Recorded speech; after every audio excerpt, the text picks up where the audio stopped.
రాష్ట్ర కేబినెట్లోకి మరో ముగ్గురు ఇప్పుడు కుదరకపోతే స్థానిక ఎన్నికల తర్వాత విస్తరణ రేపటి వరకు ఢిల్లీలోనే సీఎం డిప్యూటీ సీఎం రాహుల్తో డిస్కషన్ ఆశావాహుల్లో టెన్షన్ మిగతా ఖాళీలు పెండింగ్ సామాజిక సమీకరణ కూర్పు కుదరకపోవడమే కారణమంటూ ఒకరు చూస్తాం త్వరలోనే మరో ముగ్గురిని రాష్ట్ర కేబినెట్లోకి తీసుకునేందుకు ప్రభుత్వం కసరత్తు చేస్తున్నారని కాంగ్రెస్ వర్గాల్లో జోరుగా చర్చ జరుగుతున్నది ఈ నెలలోనే మంత్రివర్గ విస్తరణ ఉంటుందా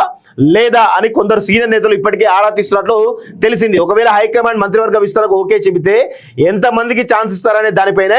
దానిపైన నేతల్లో టెన్షన్ నెలకొన్నది లిస్టులో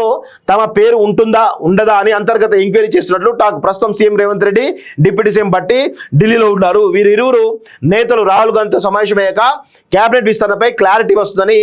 ఏఐసిసితో సన్నిహితంగా ఉండే సీనియర్లు లీకులు ఇస్తున్నట్టు తెలుస్తున్నది రేపటి వరకు సీఎం డిప్యూటీ సీఎం ఢిల్లీలో ఉండనున్నారు ఒకవేళ ఏదైనా కారణంతో కేబినెట్ విస్తరణ ఇప్పుడు కుదరకపోతే స్థానిక సంస్థల ఎన్నికల్లో కుదిరేటువంటి అవకాశం అయితే కనబడతా ఉంది సో దీనిలో చాలా కీలకమైన శాఖలు కూడా ఉన్నాయి సో అవన్నీ కూడా ఎవరికి ఇస్తారు అనేది పెద్ద ఎత్తున చర్చ నడుస్తూ ఉంది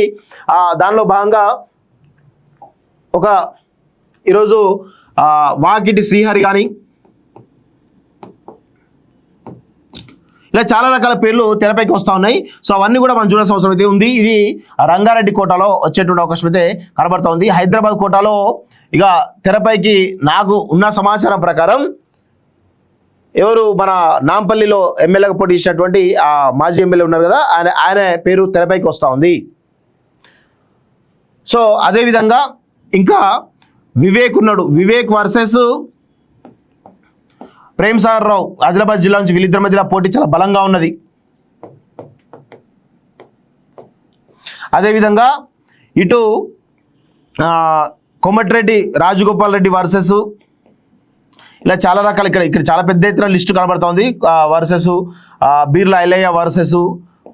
బాలు నాయకు ఇలా వీళ్ళపైన చాలా పెద్ద ఎత్తున పోటీ కనబడతా ఉంది అదేవిధంగా ఇంకా మన సుదర్శన్ రెడ్డి నిజామాబాద్ సంబంధించిన దాంట్లో సుదర్శన్ రెడ్డి రేస్లో ఉన్నట్టు తెలుస్తూ ఉంది ఈ విధంగా చాలామంది పేర్లు కూడా తెరపైకి వస్తూ ఉన్నాయి సో ఇలా చాలా పెద్ద ఎత్తున ఇక హైదరాబాద్ విషయానికి వచ్చినట్లయితే ఫిరోజ్ ఖాన్ నేను మర్చిపోయిన పేరు ఫిరోజ్ ఖాన్ పేరు తెరపైకి వస్తుంది మంత్రి పదవి రేస్లో ఈయన పేరు మ్యాక్సిమం ఇటు హైదరాబాద్ అండ్ ముస్లిం కోటాలో హైదరాబాద్ ప్లస్ ముస్లిం కోటాలో ఫిరోజ్ ఖాన్ కొంత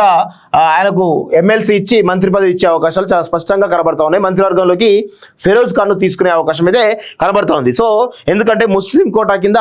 ఆల్రెడీ 2-3 పేర్లు ఉన్నాయి ఫైమ్ పేరు ఒకటి వస్తూ ఉన్నది అదేవిధంగా కామారెడ్డి సంబంధించినటువంటి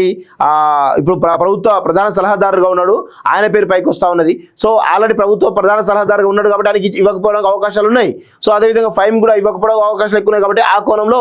ఫిరోజ్ ఖాన్ని పేరు తెరపైకి వస్తూ ఉంది మరి ఫిరోజ్ ఖాన్కి ఇస్తారా ఎందుకంటే అక్కడ ఎంఐఎం తోటి మరి కాంగ్రెస్ పార్టీ దోస్తీ